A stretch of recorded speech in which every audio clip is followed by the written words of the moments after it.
Hello मित्रों, स्वागत है आपका हमारे YouTube चैनल पर। देखिए, मैं रिचपाल सिंह। आज हम जो पढ़ेंगे रेखा एवं कोण, और इससे पहले हमने इसका एक भाग पढ़ दिया है। यदि आपने वो वीडियो नहीं देखा है तो आप जरूर देखिए।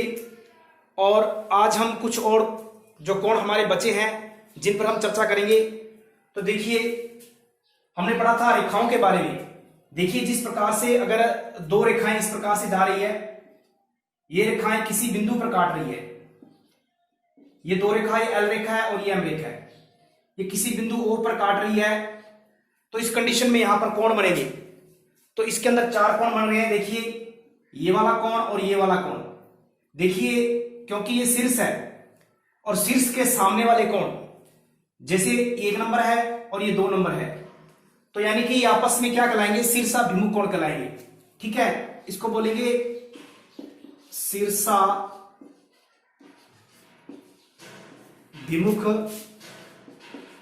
कोण। देखिए, यानी कि शीर्षाभिमुख कोण यानी शीर्ष के आमने सामने वाले कोण। इसी प्रकार देखिए, ये वाला कोण जो है, ये वाला कोण और ये वाला कोण, ये दोनों कोण जो है, इसको 3 मान लेते हैं, इसको 4 मान लेते हैं। तो ये भी शीर्षाभिमुख कोण है।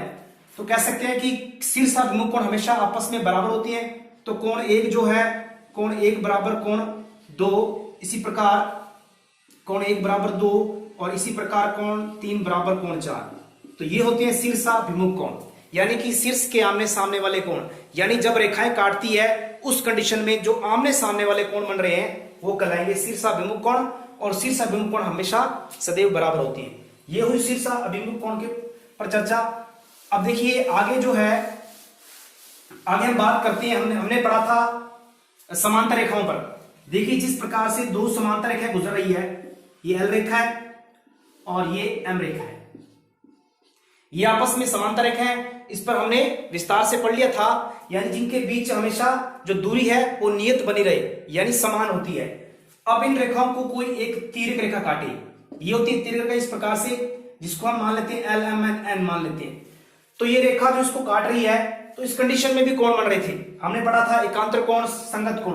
तो देखिए, हम कोणों पहले अंकित कर लेते हैं। कोण 1, कोण 2, कोण 3 और कोण 4। इसी प्रकार ये कोण 5 है, ये कोण 6 है, ये 7 है और ये कोण 8 है। अब देखिए, हमने पढ़ा था एकांतर कोण के बारे में। तो जिस जड़ आकृति के अंदर जो कोण बन रहे हैं वो कहलाते हैं एकांतर कोण। ठीक है, अब बात करते हैं हम सम्मुख कोण। देखिए, सम्मुख कोण क्या होते हैं? सम्मुख कोण पे चर्चा कर लेते हैं हम। सम्मुख कोण, देखिए, सम्मुख कोण का मतलब ये होता है कि बिल्कुल सामने वाला कोण। ठीक है, जिस प्रकार से ये देखिए, इस प्रकार से ये आप देख सकते हैं कि इस कंडीशन में ये वाला कोण जो है और ये वाला कोण, ये आपस में सम्मुख कोण है और अंदर की साइड में बन रहे हैं, इसलिए इनको बोलेंगे अंतः सम्मुख कोण। क्या बोलेंगे? अंतः सम्मुख कोण। यानी ये वाले कोण 1 और 2, ये जो कहलाएंगे अंतः सम्मुख कोण कहलाते हैं। ठीक है, तो यानी कि अंतः सम्मुख कोण इसमें इस आकृति में कौन कौन सी आप देख सकते हैं कि देखिए, 1 के सामने कोण है अंदर 5। तो एक कोण हम बात कर लेते हैं अंतः सम्मुख कोण। तो देखिए, कोण 1 है, कोण 5 है, उसके बाद कोण 2 है और कोण 8 है। कोण 2 है और कोण 8 है। ये 4 कोण जो है अंदर की साइड में आमने सामने जो कोण बन रहे हैं वो कहलाएंगे अंतः सम्मुख कोण। अब देखिए, इनमें क्या संबंध होता है? क्योंकि हमने पढ़ा कि एकांतर कोण हमेशा बराबर होते हैं। आप देख सकते हैं कि यहाँ जड़ किस में बन रहा है। एक कोण देखो, जड़ इस प्रकार से बन रहा है। एक जो है 8 के बराबर होगा। हमने कल इस पर पढ़ा था, कोण 1 जो है 8 के बराबर होगा, क्योंकि एकांतर कोण है। 5 जो है 2 के बराबर होगा, 5 जो है वो 2 के बराबर होगा। और भाया एकांतर कोण कौन सी होती है? 6 बराबर 3 होगा, 6 बराबर 3 होगा और 4 बराबर 7 होगा, 4 बराबर 7 होगा। ये है एकांतर कोण। ठीक है, और ये है अंतः सम्मुख कोण। अब देखिए, इससे पहले एक शब्द आता है संपूरक कोण। संपूरक क्या होते हैं? तो देखिए उस पर हम चर्चा कर लेते हैं, फिर इस पर बात करेंगे हम। तो देखिए संपूरक कोण क्या होते हैं? संपूरक कोण जिसको हम बोलते हैं सप्लीमेंट्री एंगल इंग्लिश में। देखिए संपूरक का मतलब ये होता है कि ऐसे कोणों का युग्म, ऐसे कोणों का जोड़ा जिनका योग 180 हो, यानी कि कह सकते हैं हम कि वो कोण एक रेखा पर बने होने चाहिए। जिस प्रकार से एक रेखा जा रही है, इस रेखा पर O बिंदु है, इस O बिंदु पर मान लेते हैं कि ये कोण इस प्रकार से रेखा जा रही है, एक रेखा ये जा रही है। अब इस कंडीशन में इस रेखा पर, यानी जो रेखा वो 180 डिग्री पर होती है, तो इस रेखा पर दो कोण बन रहे हैं इस प्रकार से, कोण 1 और कोण 2। ये कोण जो है आपस में इन दोनों का योग, इन दोनों कोणों का योग 180 होगा, ठीक है। यानी कि कोण 1 प्लस कोण 2 बराबर 180 डिग्री। ये इसका कॉन्सेप्ट है। यानी कि ऐसे कोणों का युग्म जो एक रेखा पर बने हो, साथ में उन दोनों का योग क्या हो? 180 डिग्री हो। मतलब कोण 1 और कोण 2 का मान जो है 180 डिग्री हो। इन्हें हम रेखिक युग्म भी कह देते हैं, क्योंकि एक रेखा पर बने हैं, इसलिए इसका दूसरा नाम जो है वो है रेखिक युग्म। रेखिक युग्म है क्योंकि इन दोनों का योग क्या है? 180 है। एक रेखा पर ये कोण बन रहे हैं, ठीक है। ये कहलाएंगे संपूरक कोण, ठीक है। उम्मीद है कि आपको संपूरक का कॉन्सेप्ट क्लियर हो गया। अब देखिए बात करते हैं इस पर कि कोण 1 जो 5, 2, 8 ये क्या है? ये अंतःसम्मुख कोण है। यानी कि अंतःसम्मुख कोणों का योग, अंतःसम्मुख कोणों का योग यानी अंतःसम्मुख कोण क्या होते हैं? संपूरक होते हैं। ये याद रखना आपको कि अंतःसम्मुख कोण हमेशा संपूरक होते हैं, मतलब उन दोनों कोणों का योग हमेशा 180 डिग्री होता है। अब यानी कि कोण 2 और कोण 8 ये अंदर है, 2 + 8 बराबर 180 डिग्री, और 1 + 5, 1 + 5 बराबर 180 डिग्री। यानी कि अंतःसम्मुख कोण हमेशा संपूरक होते हैं, याद रखना है। यानी कि आकृति कैसी बनाएंगे आप देख सकते हैं, क्योंकि एकांतर कोण हमेशा जड़ बनाते हैं, एकांतर जड़ बनाते हैं, और जो संगत है वो एल आकृति में आते हैं, और ये आएंगे यू आकृति में। आप देख सकते हैं यू आकृति, इस प्रकार से यू आकृति, देखिए ये आकृति, और यू आकृति में जो बने कोण होते हैं हमेशा अंतःसम्मुख कोण होते हैं, ठीक है। ये था इसका कॉन्सेप्ट, आपको समझ में आया होगा, उम्मीद मैं करता हूं बिल्कुल। तो आगे बढ़ते हैं हम। संपूरक हुआ हमारा, और अब देखिए अब बात करते हैं हम पूरक कोण की। देखिए पूरक कोण क्या होता है? पूरक कप्लीमेंट्री एंगल, पूरक कोण।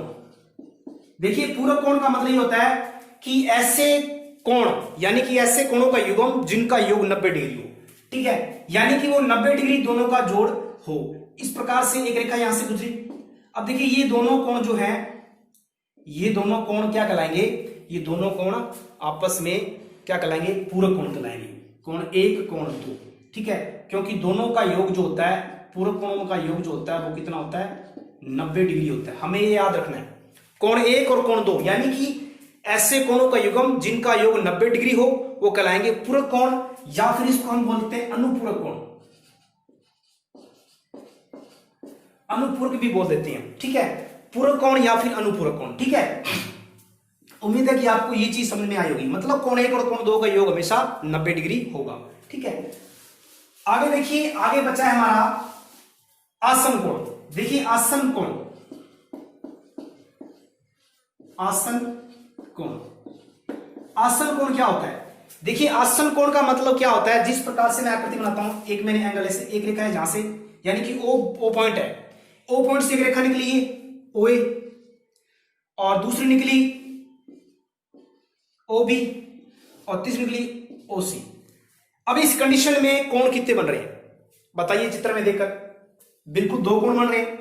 आप देखो एक कोण ये बन रहा है, एक कोण ये बन रहा है। ये कोण 1 मान लेते हैं और ये कोण 2 मान लेते हैं। अब देखिए आसन कोण का मतलब क्या है? आसन कोण की परिभाषा यही है, ये दोनों कोण आसन कोण है, ठीक है। ये दोनों कोण आसन कोण है, यानी कोण 1 और कोण 2 जो है वो हमेशा आसन कोण है। कैसे? इसकी परिभाषा क्या होती है कि एक तो इसमें क्या होता है कि इनका जो शीर्ष होता है, कोण कितने भी यहां हो सकते हैं, सॉरी, आसन कोण जो होता है वो हमेशा दो एंगल में होता है, यानी कि उसमें दो एंगल ही होंगे आसन कोण।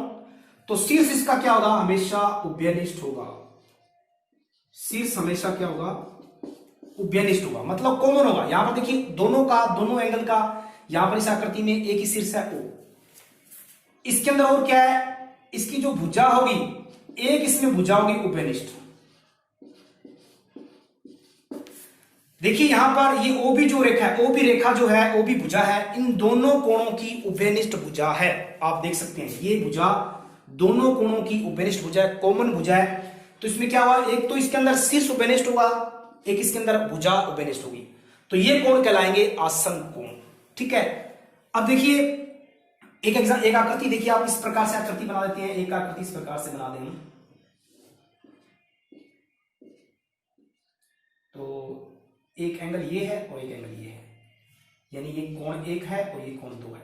अब बताइए क्या कोण एक और दो इसके अंदर ये होंगे क्या आसन कोण? बिल्कुल नहीं होंगे। आप देखिए क्योंकि दोनों की कॉमन भुजा नहीं आ रही। हाँ, शीर्ष कॉमन आ रहा है ओ, लेकिन कॉमन भुजा देखिए, ये अगर कॉमन देखिए तो कॉमन कहां है, क्योंकि एक एंगल ये है और एक एंगल ये है पूरा, तो इनमें कॉमन भुजा नहीं दिख रही, इसलिए ये आसन कोण नहीं है। तो आप ये आसन कोण होगा। ठीक है, तो ये कुछ कोण थे, हमने पढ़े कोणों के बारे में। अब देखिए हम कुछ आगे सवालों पे चर्चा करेंगे जो कि एग्जाम्स के अंदर रीट के अंदर पूछे गए हैं और अदर एग्जाम्स के अंदर भी पूछे गए हैं, तो उन पर हम चर्चा करेंगे। तो मेरे साथ आप बने रहिए, आगे हम बढ़ते हैं।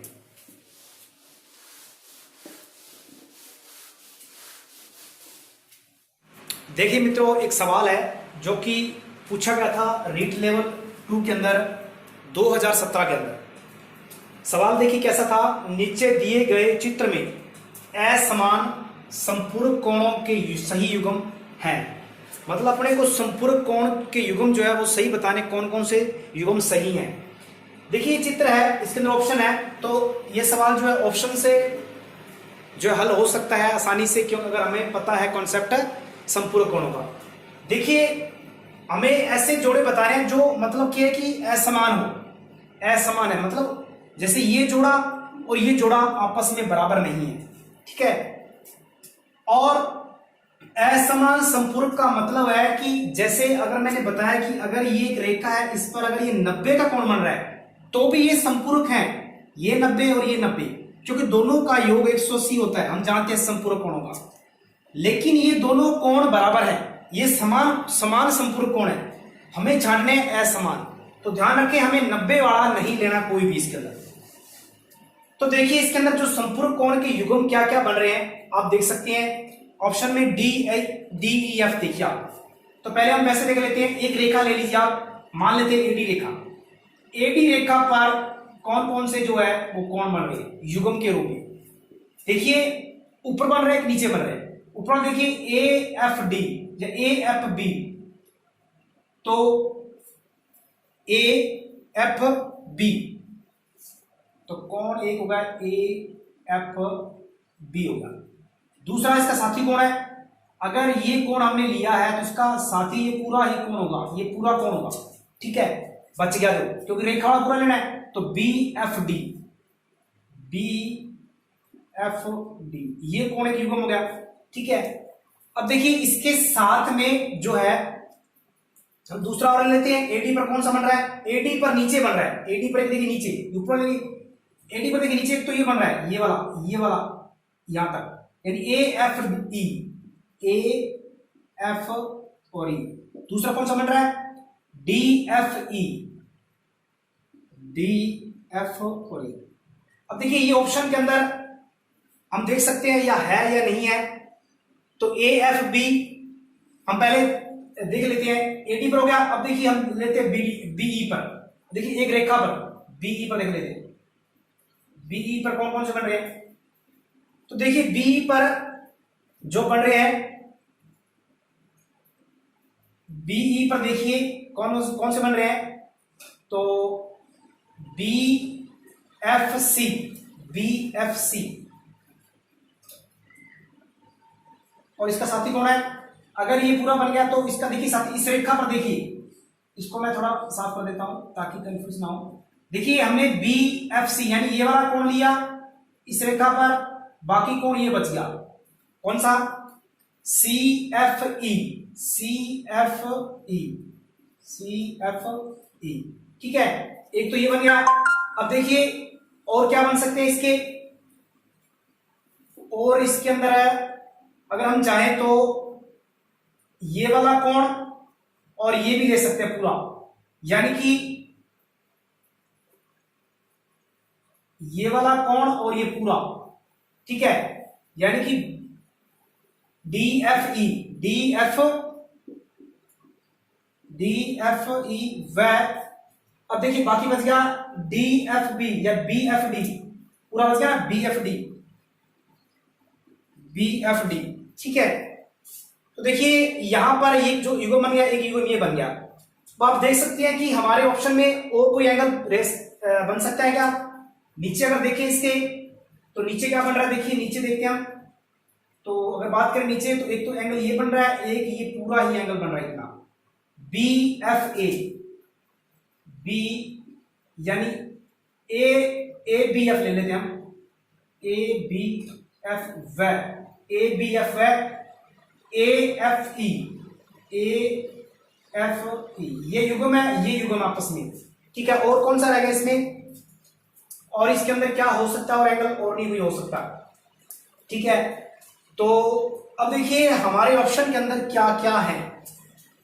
ऑप्शन में देखिए डी ई एफ, देखिए D E F, sorry D F ही आएगा यहां पर, डी ई एफ, यहां पर mistake, D F E, D F E, एक तो एंगल हो गया ये वाला, ठीक है, ये वाला एंगल हो गया, और ये दोनों, और E F A, E F A, E F A मतलब ये नीचे वाला, यानी ये दोनों कोण एक रेखा पर नीचे बन रहे हैं, ये दोनों ही संपूरक कोण है, युग्म है, बिल्कुल सही है, ये बिल्कुल यहां तक सही है। अब देखिए आगे देखिए दूसरा जो है A F B, A F B यानी ये वाला कोण, उसके बाद में B F D, B F D, ये पूरा एंगल बिल्कुल सही इस रेखा पर, यानी कि हमारा ऑप्शन नंबर ए इसमें सही हो रहा है। देखिए मैंने यहां पर बना के दिखाया आपको कौन कौन से युग्म बन सकते हैं, लेकिन ऑप्शन के अंदर क्या दे रखा है, इस सवाल को हम ऑप्शन से सीख कर सकते थे कि ऑप्शन में कौन सा करेक्ट जोड़ा है, यानी क्या ये दोनों जोड़े सही हैं, बिल्कुल सही बैठ रहे थे, क्या ये दोनों सही हैं, बिल्कुल सही है। और चेक कर लेते हैं हम डी एफ ई, देखिए डी एफ ई मतलब यहां पर देखिए एफ है, और उसके बाद में यानी ये वाला एंगल, उसके बाद में ए एफ बी, ये इस एंगल के साथ में ये वाला एंगल आना चाहिए, ये एंगल आना चाहिए, या फिर ऊपर वाला आना चाहिए। तो हम देख लेते हैं ए डी एफ ई सही है, और A F B, A F B यानी ये वाला एंगल और ये एंगल ये बराबर नहीं है, ये तो सी सर्कल कोण बन रहे हैं, तो ये ऑप्शन गलत। आगे देखिए बी एफ डी, तो इस डायग्राम थोड़ा मैं सही कर देता हूं, वापस बना लेते हैं।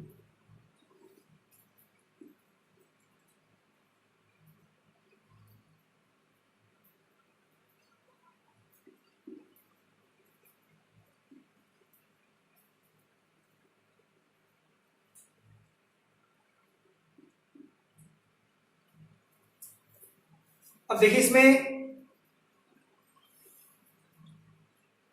और यहां पर सॉरी बी आएगा और यहां ए आएगा, ठीक है। आप देख सकते हैं इसमें, अब ए एफ बी, अब B F D, B F D मतलब बी एफ डी ये पूरा एंगल, उसके बाद में ई एफ ए, इसके साथ ही कौन है, ई एफ ए नीचे वाला, नहीं गलत है ये, तो ये भी गलत हो गया। इसी प्रकार A F C, A F C 90 तो लेना ही नहीं है, चलो ले लेते हैं एक बार, इसके साथ में कौन है 90 होगा दूसरा, जो कि ये भी गलत है, तो इसका ऑप्शन नंबर ए सही होगा। इस सवाल को हम केवल ऑप्शन पे ही दोबारा हल कर सकते थे। तो हम आगे बढ़ते हैं क्वेश्चन पे। ये था रीट लेवल 2 के अंदर 2017 के अंदर सवाल ये पूछा गया था, बहुत ही अच्छा प्रश्न था।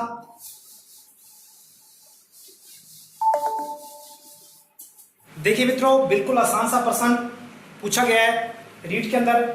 तो दिए हुए चित्र में दो समांतर रेखाओं को काटती एक तिर्यक रेखा के साथ बने हुए एकांतर कोण है। देखिए यहां पर ये डायग्राम दिया गया है और ये सवाल जो है रीट लेवल 2 के अंदर 2011 में पूछा गया था। बहुत ही आसान प्रश्न है, हम इस पे चर्चा कर चुके हैं। तो देखिए सवाल आप बिल्कुल ही शायद 1 या 2 मिनट के अंदर इस सवाल को आप हल कर दोगे। हमें पता है कि जहां पर जड़ आकृति बन रही है वे एकांतर कोण होंगे। देखिए जड़ यहां पर देखिए बन रहा है, तो 3 जो है 3 और 6, 3 और 6 का युग्म देख सकते हैं आप कहां पर है, यहां पर नहीं दिया गया, तो इसका मतलब ये हमें ये नहीं लेना है। 5 और 4 का युग्म भी यहां पर नहीं दिया गया है। अब देखिए और इसके अंदर लास्ट जो बचता है वो बाह्य एकांतर कोण बचते हैं 7 और 2, 7 और 2 आप देख सकते हैं इसके अंदर है और किसी ऑप्शन में नहीं है, मतलब ये ऑप्शन यही होगा। और 1 और 8 ये बाह्य एकांतर कोण है, ये वाले जो है वो बाह्य एकांतर कोण है, इसका ऑप्शन नंबर ए होगा। ठीक है, बिल्कुल आसान प्रश्न था, इसके अंदर बाह्य एकांतर कोण युग्म दिए गए थे, वो हमें बताने थे। ठीक है, आगे बढ़ते हैं, एक प्रश्न और लेते हैं जो कि पिछले एग्जाम के अंदर पूछा गया है।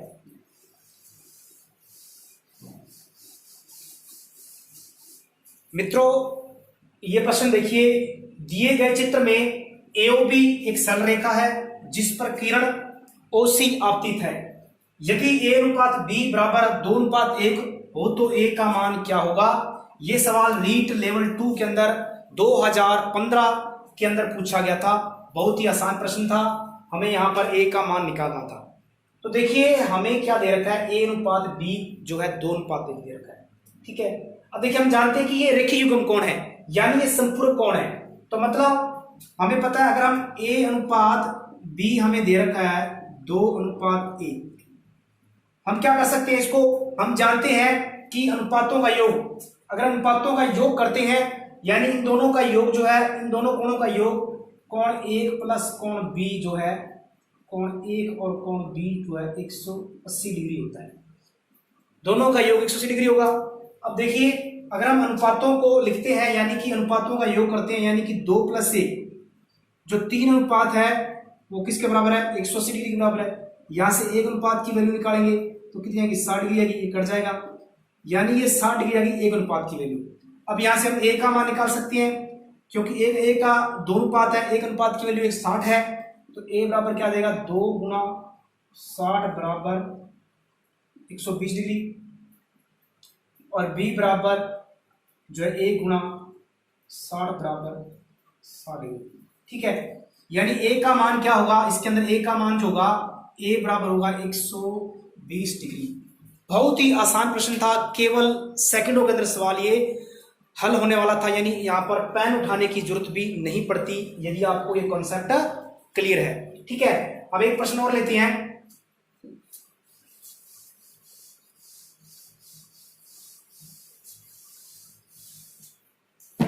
देखिए मित्रों ये लास्ट प्रश्न है हमारे आज की वीडियो का। तो यदि दो समांतर रेखाओं को एक तिर्यक रेखा काटती है तो उनसे बनने वाले कोणों के लिए निम्न में से कौन सा कथन सत्य है। यह सवाल जो है रीट या फिर हम कह सकते हैं आरटेट, ये आरटेट जो है, आरटेट जो 2012 लेवल 2 के अंदर पूछा गया था प्रश्न। ठीक है, आरटेट 2012 के अंदर यह सवाल पूछा गया था। तो यदि दो समांतर रेखाओं को एक तिर्यक रेखा काटती है तो उनसे बनने वाले कोणों के लिए निम्न में से कौन सा कथन सत्य है। देखिए ऑप्शन पढ़ते हैं हम। ए नंबर ऑप्शन है, तिर्यक रेखा के एक तरफ बनने वाले अंतःकोण बराबर होते हैं, एकांतर कोण बराबर नहीं होते, संगत कोण बराबर होते हैं, तिर्यक रेखा के एक तरफ बनने वाले बाह्य कोण बराबर होते हैं। तो मुझे उम्मीद है कि आपने इसका जो आंसर है वो ढूंढ लिया होगा। अब देखिए हम बात करते हैं कि अगर ये समांतर रेखा है ऐसे जा रही है, ये एक तिर्यक रेखा है, ये एल रेखा है, ये एम रेखा है, ये एन रेखा है। अब देखिए इसमें क्या क्या पूछा गया, तिर्यक रेखा के एक तरफ बनने वाला अंतःकोण। अभी हमने पढ़ा कि अगर ये तिर्यक रेखा है, इसके एक तरफ जो अंदर वाले कोण बन रहे हैं, ये वाले, ये कोण हमेशा बराबर नहीं होते। कोण बराबर होते हैं मतलब इसमें क्या बराबर होते हैं, बराबर नहीं होते, ये संपूरक होते हैं, क्योंकि इन दोनों का योग हमेशा क्या होता है, 1+2 का योग कितना होता है, 180 होता है, लेकिन बराबर नहीं होते। तो ये ऑप्शन तो गलत हो गया, ये ऑप्शन गलत हो गया।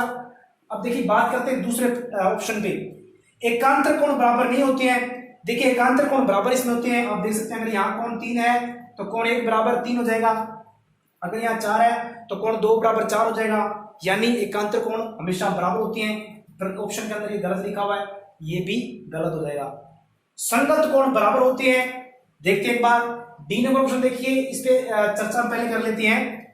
तिर्यक रेखा के एक तरफ बनने वाले, एक तरफ जो बन रहे कोण, बनने वाले बाह्य कोण, देखिए बाहर वाले, ये तिर्यक रेखा जा रही है, इसके बाहर कोण एक ये बन रहा है, एक ये बन रहा है, मान लेते हैं 5 और 6 बन रहे हैं। क्या ये कोण बराबर होती हैं? इसमें लिखा है बराबर होती है, नहीं होते, ये बराबर नहीं होते, ठीक है, क्योंकि हम जानते हैं कि अगर यहां पर ये कोण अगर 7 है तो ये बाह्य एकांतर कोण होते हैं, ये बराबर होते हैं, लेकिन ये बाह्य कोण हमेशा बराबर नहीं होते, ठीक है, तो ये ऑप्शन भी गलत हो जाएगा। संगत कोण बराबर होते हैं, यानी कि जिसके अंदर एल आकृति बन रही है, यानी कोण 2 जो है कोण 6 के बराबर होगा, कोण 7 है कोण 3 के बराबर होगा, ठीक है, तो यानी कि इसका ऑप्शन नंबर सी सही होगा, ठीक है। उम्मीद है कि आपको रेखा व कोण से संबंधित जितना भी कॉन्सेप्ट है वो क्लियर हो गया होगा।